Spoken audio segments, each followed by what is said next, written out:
You guys ready for the show? Tonight's show is an energetic folk music, storytelling, and dance production that melds the tradition of American Celtic and Baroque. Get ready for Grammy-winning music and world-class dancing with the Irish Ramblin' House.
In the west of Ireland, where I was born and reared, all the old traditions of song, dance, music, and storytelling were all once very strong. And even at the time that I was growing up, there was no such thing as television or indoor plumbing or motor cars or telephones or any such contraptions or installations. It was a remote and rural place in the west of Ireland called Tongle on Glounthaune. Nearly all the neighbouring families have been there for generations too, and most of them are still there to this day, as is my own family, still farming those same small green fields. And these fields, or fields very like them, were being farmed in the west of Ireland 5,000 years ago, long before the great pyramids of Egypt were ever thought of. And in the wintry nights, the neighbours would gather at each other's houses, and the gifts the neighbours brought with them were the gifts of music, of song, of dance, and of story. And it was said that the spirit of Ireland is hidden in these gifts, just as surely as the butter is hidden in the cream.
What?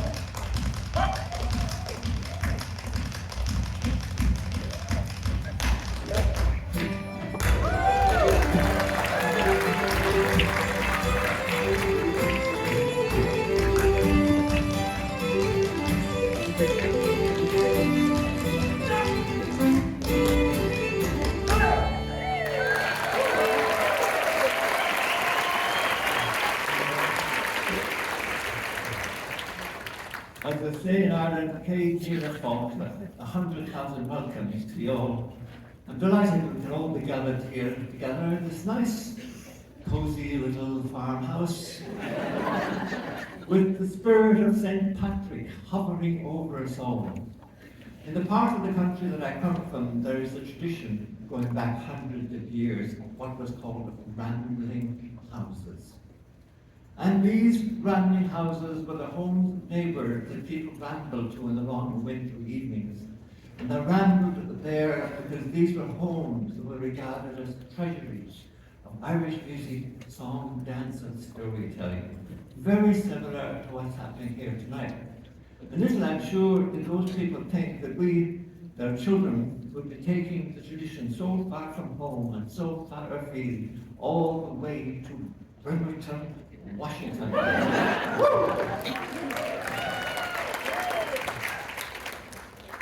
And I hope you're all comfortable there with those tables. Maybe do they have any Irish coffee in the house? Oh, I hope so, because Irish coffee contains the 4 essential food groups. The very building blocks of life itself. Those are, as we all know, alcohol, caffeine, sugar, and fat. And as they say on the television here, ask your doctor if it's right for you. If you should go, then you need an Irish doctor. For the past 100, 200 years, hundreds of thousands, millions of Irish people have left the rambling houses of Ireland, many of them for the welcoming shores of America. And in those days, when you were leaving, it was said you were buying steam. And when you bought steam, you were buying your passage aboard a steamship bound for the New World. And I wonder if maybe some of those brave souls who bought steam all those years ago were destined to be the mothers or fathers or grandmothers or grandfathers or uncles or aunts of some people here tonight. Anyone here of Irish descent? Just goes to show you, the Irish are always dissenting. What about Scottish? Anyone here of Scottish descent? Yes! Welsh? Anybody here of Welsh? Yes! So who is here that is neither of Irish, Scottish or Welsh descent? Now, you are the sensible people here tonight. We're relying on you. The course of the evening, it may help you to remember that there are 3 important rules for understanding the Irish. Unfortunately, nobody knows what they are. Time to meet some of the neighbours up here. Stage rise on the pipes, the whistle, the flute, and dance. All the Brian Bigley, all the way from the west of Cleveland, Ohio.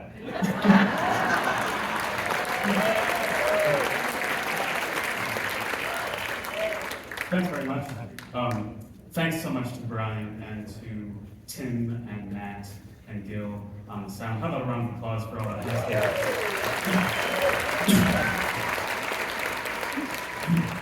You're very welcome here today. We've had a great time here in Bremerton. Came in last night. But we'd like to take a little bit of time here at the start of the show to explain this crazy contraption here on my lap. Is it fair to say that maybe some people have never seen this instrument before? Yes, okay, all right. So you're in for a little treat here. Most people are familiar with the Scottish pipes that you see in the St. Patrick's Day parade. The hairy Scotsman in the kilts walking down the street, blowing into the bag. Well, these pipes here are perhaps a close, perhaps a distant cousin to the Scottish Highland pipes. They're called uilleann pipes. And uilleann is the Irish word for elbow. And you'll notice that I employ both of my elbows in the operation of the machine. Underneath my right elbow is basically a fireplace bellows that's used to supply the air, as opposed to the Scottish pipes that you blow into. And some unkind observers have suggested that perhaps the Irish came up with the bellows so that they could drink and play at the same time. So I'll see you at the bar at a machine. The air goes from the bellows into the bag, which is underneath my left elbow, and the air gets forced from there into the chanter, which I play with my 10 fingers and my knee. And the chanter sounds like this. The air also goes from the bag into the 3 drones, which, unlike the Scottish pipes that have the 3 drones that stick up in the air, these drones lay across my lap, and I have a switch that I can use to turn them on and off. And it rains in Ireland, so maybe facing down saves them from filling up with water. But the drones sound like this. And something that the Scottish pipes don't have are the 3 pipes that are on top of the drones here, and they are called regulators. And in good Irish fashion, these regulators regulate absolutely nothing. However, they do provide harmony to what's being played on the chanter, and that's done by pressing the keys with the wrist. So they sound like this. Sounds maybe more like a traffic jam than a but when they're all going in tune, they sound quite nice. There was a famous Irish piper who died in the 1980s, and he was known to say that trying to play the Irish pipes, because they're so complicated, was like trying to hold down an angry ostrich. I think that's about right. But I was lucky enough on the west side of Cleveland to have a teacher from the west of Ireland called Michael Kilbane. And he was very fond of saying that the primary difference between the Irish pipes and the Scottish pipes is that the Irish pipes are actually a musical instrument. So if there's any Scottish pipers out there who want to meet me in the alley after the show, Dave will be there to meet you. We're going to continue with a few reels here. The Abbey, what's the next one? Frankie Kennedy's and the Red-Haired Class. Thanks very much.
In the west of Ireland, the night before a family member left for America, the family would hold something called the American Wake.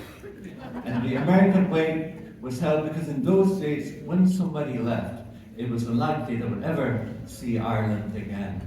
So when somebody was leaving, and sometimes whole families left, it was a kind of a death, and I hoped, of course, that there would be a rebirth in the new world. But when they left, the first sight that they would see after that long voyage across the ocean was the Statue of Liberty on Ellis Island. And the first person to come through immigration on Ellis Island was Irish. She was from County Cork. Her name was Annie Moore, and she was 15 years of age.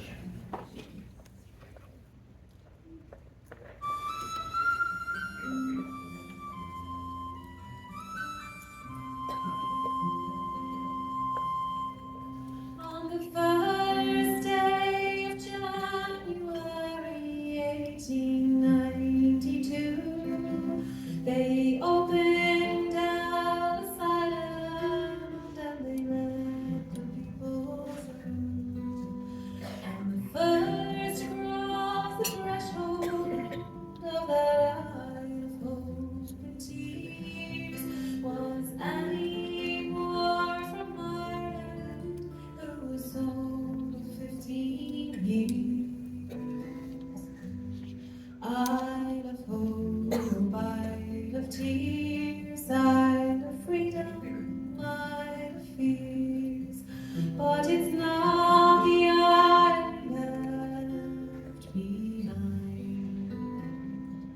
That Isle of hunger, Isle of pain, Isle you'll never see again. But the Isle of home is always on your mind. In her little bag she carried all her past and history, and her dreams for the future in the land of liberty. And courage is the passport when your own world disappears, for there's no future in the past when you're 15 years.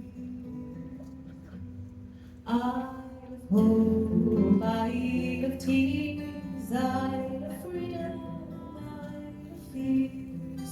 But it's not the isle you left behind. That Isle of hunger, Isle of pain, Isle you'll never see again. But the Isle of home is always on your mind.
When they closed down Ellis Island in 1943, 17 million people had come there for sanctuary. And in springtime when I came here and stepped into its piers, I thought of how it must have been when you're 15 years. Isle of hope, isle of tears, isle of freedom, isle of fears, but it's not the isle left behind. That isle of hunger, isle of pain, I'll never see again. But the isle of home is always on your mind. But the isle of home is always on your mind.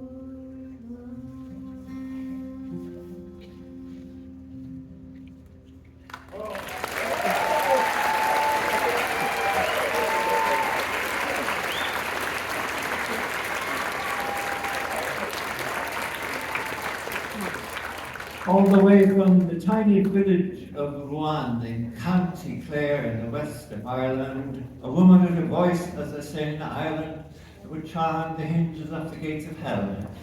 Eva Hawkins.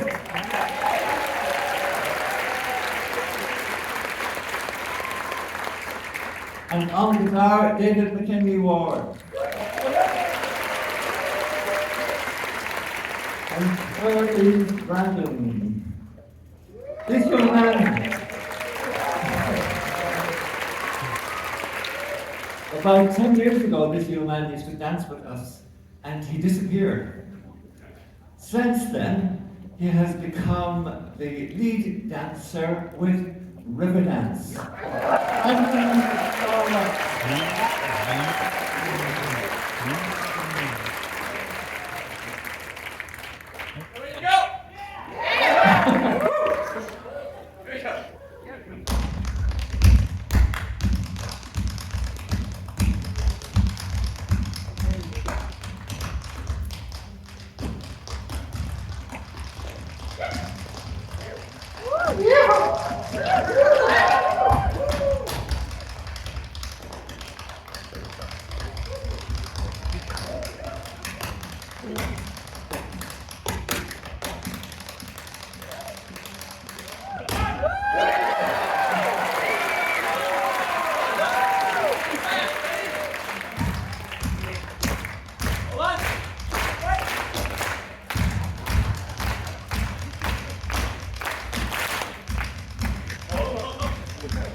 Clapping down the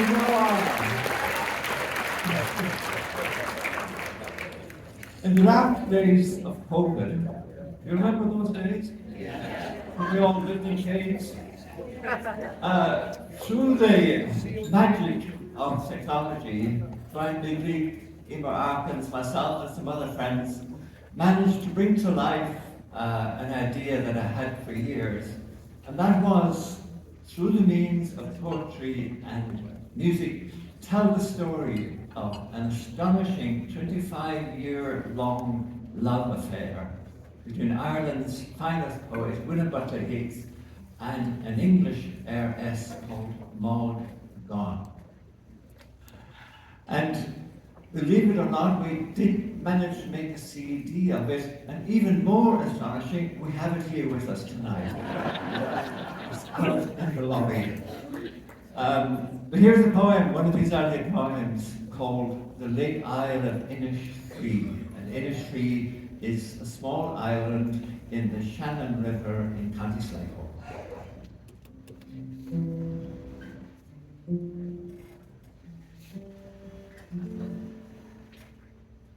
I will arise and go now, and go to Innisfree, and a small cabin built there of clay and wattles made. 9 bean rows will I have there, and a hive for the honeybee, and live alone in the bee-loud glade. And I shall have some peace there, for peace comes dropping, slow, dropping from the vales of the morning to where the cricket sings. There midnight's all a glimmer, and noon a purple glow, and the evening full of the linnet's wings. I will arise and go now, for always night and day I hear lake water lapping with low sound by the shore, while I stand on the roadway or on the pavement's grey. I hear it in the deep heart's core.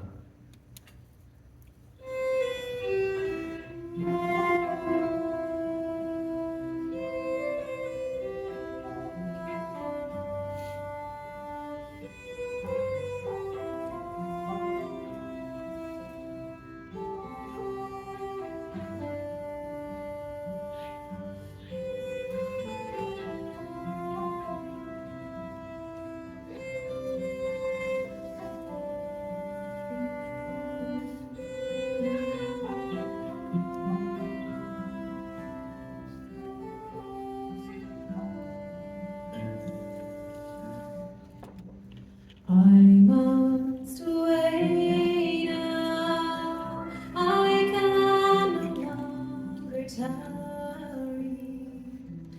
This morning's tempest I have to cross. I must be guided without a stumble into the arms I love the most. And when he came to his true love's dwelling, he knelt down gently upon the stone, and through the window he whispered low, is my true lover within at home?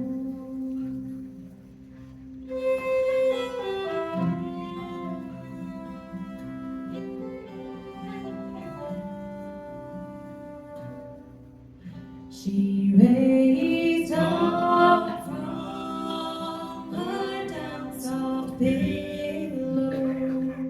She raised the blanket from off her breast, and through the window she answered lowly, "Who's that disturbing my night's rest?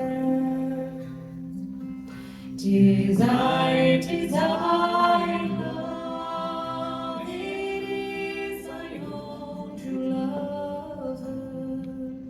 Wake up, love, and let me in, for I'm tired and also weary, and more than nearly drenched to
till the long night was past and gone. And when the long night was past and over, and when the small birds began to crow, he's taken her hand, they kissed and parted. Then he saddled and mounted, waited for. I must away now, I can no longer tarry. This morning's tempest I have to cross. I must be guided without a stumble into the arms I love the most. Into the arms I love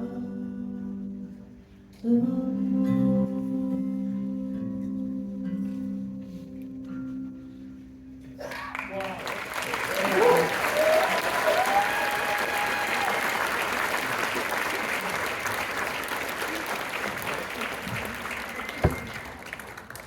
Well, now, how are you enjoying yourselves? Good. Your grandmother always used to say, we may as well enjoy yourselves, we'll be dead long enough.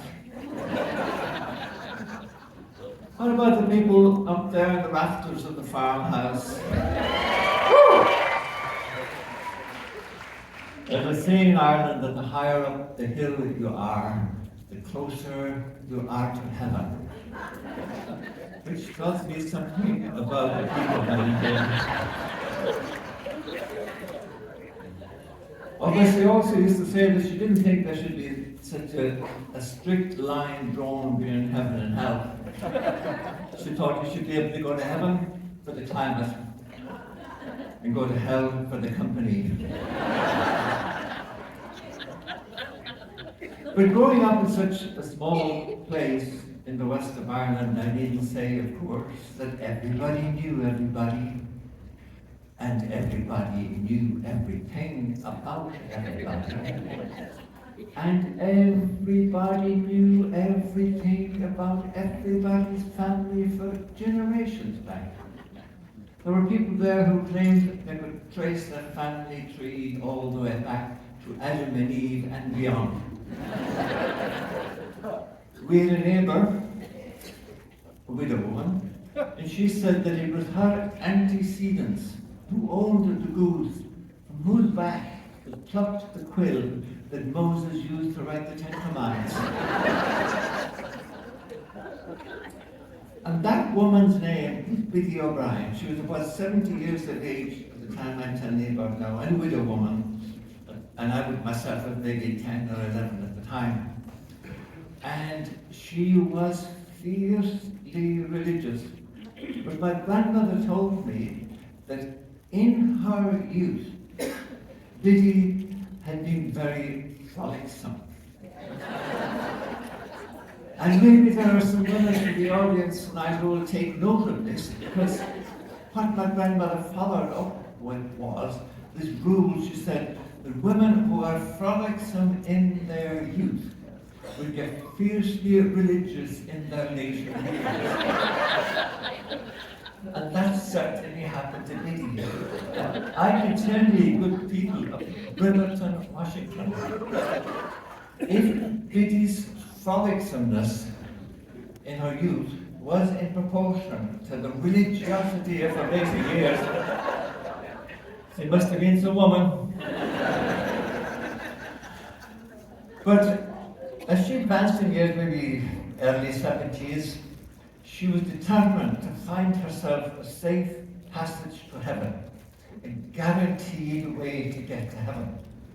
And she found out that in the Catholic Church at that time, and maybe still, I don't know, but at that time it was said if you went to Mass, confession, and Holy Communion on the first Friday of every month for 9 consecutive months, you'd be guaranteed a place in heaven.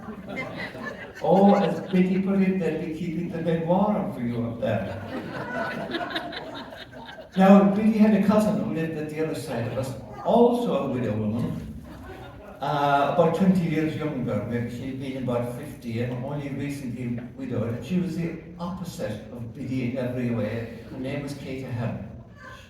She was a small, delicate, fragile, sensitive, highly strung little woman. And she had been cajoled or bullied or somehow persuaded to do the 9 first Fridays with her cousin Biddy. So on the first Friday of every month, they would meet at the crossroads in front of our house. And widow women in those days, they all wore big black shawls, long black skirts, laced up black boots, and they would meet there and they would chat all the way into church, which was a couple of miles. They would chat all the way up the centre aisle of the church. They would chat all the way through Mass and chat all the way home again. And if the day was fine, they would chat it for another mile out on the road in front of our house. But about this time I'm telling you about now, Kate, the more delicate of the two, she got a letter, an air mail letter from the town of Springfield, Massachusetts. And that letter was from yet another widow woman. And she was an American woman. Years earlier, Kate's brother, her older brother, had immigrated to America, and as was common in those days, he never came home again because it was expensive and it was a long journey in those days. And he had died in America, and the letter was from his widow, saying that she'd never been to Ireland and that she would love to come, and is there any chance she could stay with Kate? And Kate was delighted, of course, and wrote back immediately and told her, come on, she could stay as long as she wanted. Now, in those days, visitors to our part of the world were very rare. And when an American was coming, good Lord, there was no end to the preparation, not only by the host family, but by all the neighbours. Because the tradition was that once a visitor came to any house, they would visit all the houses. So every house had to be prepared and painted and patched and whitewashed. You would think we were preparing for the second coming. But we knew, of course, that Americans were used to the best of everything. And we knew only too well that we were used to the worst of everything. So we had to put our best foot forward. And Kate made her living by keeping geese. In those days, just as people eat a lot of chicken nowadays, in those days everybody ate goose. And so she always had a big flock of geese, and in amongst the geese was a single gander who was getting a bit long in the tooth.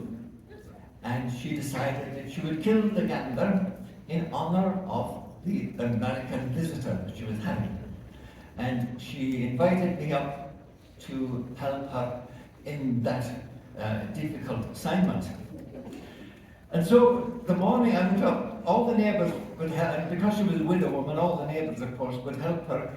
And the tradition was that any animal that was killed by any of the neighbours, choice portions of it were always shared, but all the neighbours would help in the killing. And so that morning when I went up, and I was afraid of this gander, he often attacked me. And Kate was out in the yard with her shawl off, her widow's shawl, waving it back and forth in front of the gander, like a Spanish matador in front of a bull. But it was working. The gander was getting angrier and angrier, and he charged the shawl, and I knew my job was to jump on that shawl and throw myself on top of the gander and wrap the shawl around him. And I did that.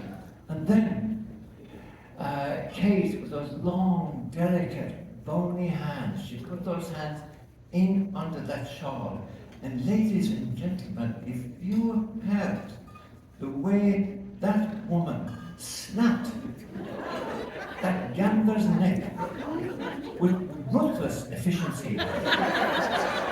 administering instant death. I can tell you, I watched my P's and Q's around that woman. But because she was such a highly strung, delicate kind of woman, in those days people were great believers in milk and magnesia. I don't know if that was ever popular in America, but it came in a small blue bottle. And it had been recommended to her that she drink the milk and magnesia. But everybody knew that she'd been drinking from the same milk and magnesia bottle for years. And that in the bottle there was a local illegal brew called poteen, something like moonshine here in America. And Kate, God bless her, she was very fond of the poteen. And she said she always called it milk and magnesia. And one of the most wonderful things about that whole generation of people, although everybody knew it was poteen, and Kate knew that everybody knew, nobody ever said a word about it. Everybody referred to it as milk and magnesia. And whenever the nerves were attacking her, she put it herself, whenever she was being crucified by the nerves, she would sip from the milk and magnesia bottle. So anyway, the big day came when the American was supposed to arrive, and all the neighbours were there that morning, but they all withdrew in order to leave Kate at home to welcome her important guest from America. And the guest was supposed to arrive, I think, maybe in the middle of the afternoon, and she had the goose cooking over the open fire in an oven with coals on top and coals underneath. She was checking in all the time, and everything was coming along very nicely. But because she was such a nervous woman, she kept sipping from the milk and magnesia bottle and not eating a bite. But 3 o'clock came, and 4 o'clock came, and 5 and 6, and no sign of a visitor. And 7 and 8 and 9, no sign of a visitor. She kept checking the gander, and by now it was a beautiful golden brown, 2 lovely fine plump ties sticking up in the oven. She was thrilled with it. But she was getting more and more worried. The more worried she got, the more she sipped from the milk and magnesia bottle. And finally, when midnight came and it struck on the big old grandfather clock on the wall that had all the chains and pulleys, she lost patience altogether, and she took the gander up from the oven. And there were tears of frustration running down the poor woman's face at this time. God love her. All she had been through, and the visitor, it looked like, wasn't going to arrive. So she laid the gander out on the table, and her tears were dripping down on the gander. How beautiful it looked. And her tears were falling onto one of those lovely plump ties, and she put her hand on one of those ties. And as she put it afterward, once she put her hand on one of those ties, the devil got hold of her, and there was no stopping her after that. And we can fast forward by telling you that by the time the wintry dawn was spreading its light over the hillside of Temple and Blanc, all that was left of that fine bird was a heap of bones. She had consumed every last bit of it, this skinny little woman. Now, a couple of days later, it was Sunday, and as usual, herself, she met at the crossroads in front of our house, and my grandmother told me that I should go down and accompany her to Mass. And whatever my grandmother told me to do in those days, I would do it. And so I went out, and we had gone very little distance until Biddy O'Brien appeared. That loud, blustery, broad-shouldered widow woman, and the 3 of us headed off, me in the middle. And the first thing out of Biddy O'Brien's mouth was, and people said that if words were water, Biddy would be Niagara Falls. There was no stopping her from talking. The first word out of her mouth were the very words that everyone had been thinking, but nobody would be so rude as to ask. Biddy said, "What happened to the bird?" And I could feel Kate's hand squeezing mine tighter and tighter. She was holding me by the hand. I was only glad it wasn't my neck. And she explained how she waited all night, and 12 o'clock came and she took the bird up and laid it out on its back on the table, and once her hand fell on one of those thighs that Diggle got hold of her, and there was no stopping her after that. She consumed the entire bird in a single sitting. And with that, and my grandmother often did tell me that Biddy, when Biddy O'Brien got angry, she said the softest part of her was her teeth. Biddy broke away from us altogether and spun around in the road and faced us, and she said, "Kate to heaven, you seem to have forgotten that there are 7 deadly sins in your religion. But I will remind you of them. There is pride, covetousness, lust, anger, gluttony, envy, and sloth. And if you consume that bird at a single sitting, you are guilty of the sin of gluttony. And if you were to drop dead this minute, you would drop down, down, down into the lowest pit of hell." And with that spake out of her, off with her, and she would have nothing more to do with us. Well, poor Kate, of course, was silenced and sobbing, and a couple of days later, I went up, and my grandmother sent me up to see how she was doing, and she was sitting beside the fire, a very disconsolate, forlorn-looking figure, sipping away on the milk of the magnesia bottle. And as she put it, she was in the horns of a dilemma, she said, because by doing the 9 first Fridays, which she had done many times, she was guaranteed a safe passage to heaven. But by committing one of the 7 deadly sins, she was guaranteed a place in hell. And stuck as she was with that philosophical and moral dilemma, the first step, that is true, I suppose, of any good Irish woman, was to take to the bottle. And so I suggested to her that she should go and see Father Tom, the confession of parish priest, and he would surely solve the problem for her. And so she asked me if I would go with her. She was afraid to go by herself. And Father Tom held confessions at 7 o'clock every Friday night. And I said we should go down a little bit early before anyone got there, and maybe we would catch him early. Because Father Tom, we had the same parish priest for 40 years, and by now he was an old man and was deaf as a stone. So when you went to confession, you had to shout for him to hear you, and he had to shout back. So there were no secrets in our parish. But by going early, we thought we could get there when there was no one else in the church, and we got there, and sure enough, he was in the box, and Kate was into her side of the box to make her confession. And I could hear everything that was going on inside. And everything was going fine until she got to the part of confessing the sin. And she said, "Father, I committed one of the 7 deadly sins." Oh, and Father Tom's very easygoing man, and he said, "Oh, now, Kate," he said, "I know a woman of your sanctity would never sink to the depravity of committing one of the 7 deadly sins." "Oh," she said, "Father, I know I did. Biddy O'Brien told me I did."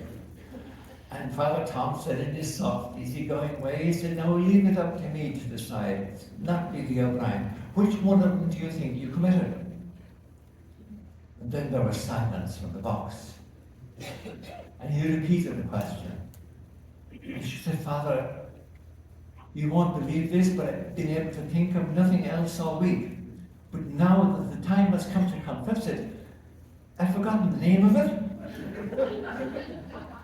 And he said, "Okay, take your time, you can go through them in your mind, you know them, there's pride, covetousness, lust, and so on. Just go through them in your mind."